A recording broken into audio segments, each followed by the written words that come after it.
How's it going, everybody? Today I'm here to answer. This is Jimmy Perry with Learn About Homes, and today I'm here to answer a question, which is, what's better to invest in, a villa or a flat? And I just blurred all of those words together. I was saying I'm here to answer a question today, but today is the beginning of that sentence. Before I answer the question, though, please like and share this video if you feel as if I answered your question. If you don't feel like I answered your question, do not like or share the video, which tells me I need to do something better. Please don't do that to me. If you don't like it, don't like it if you know that it's not good. Just good content. Don't like it based on how it looks, but based on what it does for you, not entertainment wise. So also, I am not an investment professional. What I'm doing is just telling you the pros and cons of owning each type. Just telling you general information that you use to really just answer your own question. I'm not gonna give you investment advice because I am not, that. So, what are the pros of owning a villa? Well, one of the major advantages of owning a villa is that the person who decides to live in it will not have complaints about freedom because if it's an independent unit, obviously. They're easily customizable. The space is flexible. If you can find reasonable tenants, you always get decent returns from them, and villas tend to come with a bit of excess land, with which the owner of the property can do with as they please.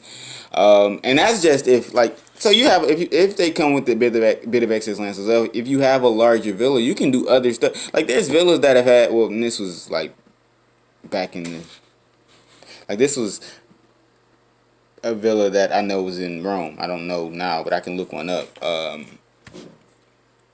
actually gonna do that. Please bear with me. But what I was saying is, if you have a large villa like the villa I was talking about in Rome, you could really, that's like, it was like, what, 28 acres or something like that? Like, that's a lot of land. 1 acre is 40 or 53 or 43,056 square feet. I want to say, don't quote me. I think, or 48,000 or something like that.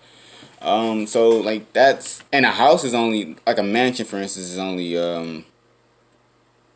so a standard house is about 1,200, it really doesn't even have to be that large. Like a standard house can be like 500, 1,000 square feet. It doesn't even have to be crazy huge, especially if it's only you, so, or one person. So yeah, you could really just build other stuff on there with all that land. If depending on other stuff, depending on what's going on. I don't, this is just a thought. Like you don't have to, you're not bound by anything really. So, and then that in itself being an investment, but I'm assuming that would be incredibly expensive if you had that much land, because you still have to pay for the land. So, what are the pros of owning an apartment slash flat? That was just a thought. Now, this is just another thing. So, they're typically less expensive to purchase than other housing types. Their low maintenance costs can be decorated with better finishes relative to other housing types. They're very flexible properties, and they're a bit more liquid than other homes, easier to furnish, and they have better security usually.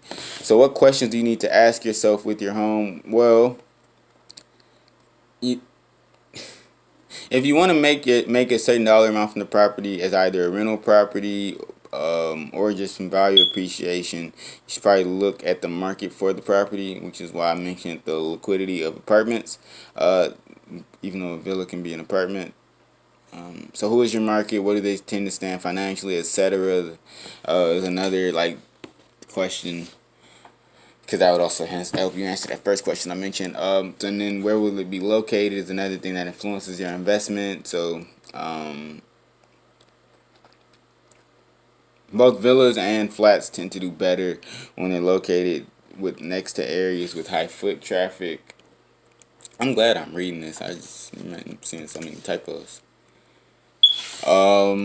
Examples of places like that are schools, hospitals, downtown areas, etc. We already know that. One thing to keep in mind with your purchase is that due to the land that comes with owning a villa, you will see that they tend to be located a bit further away from everything, and that's if there are lands that are built in suburban areas. Like when I say that, I'm thinking of like old school villas. Like their villas don't necessarily have to be that large anymore. I think it's more so a housing type. No, it's not like a self-sustaining thing anymore. Not really. Well, it's still self-sustaining because people live there, but and how much does one cost relative to the other? Well, flats tend to be a bit less expensive than villas, and a flat is an apartment or can be an apartment. So, which means that if cost is a deciding factor for you, a flat will probably be your best choice. What's next? What's next? What's next? And then, is there a market for your investment, and who is it? So here's a basically for flats, the market for these types of houses for apartments, there are young professionals who work in a busy area, those with tighter budgets, and those who are uncertain about their future and are still making changes and additions. A villa is for those who would like a bit of space, have more free time on their hands, and who would like to be a bit further from the city.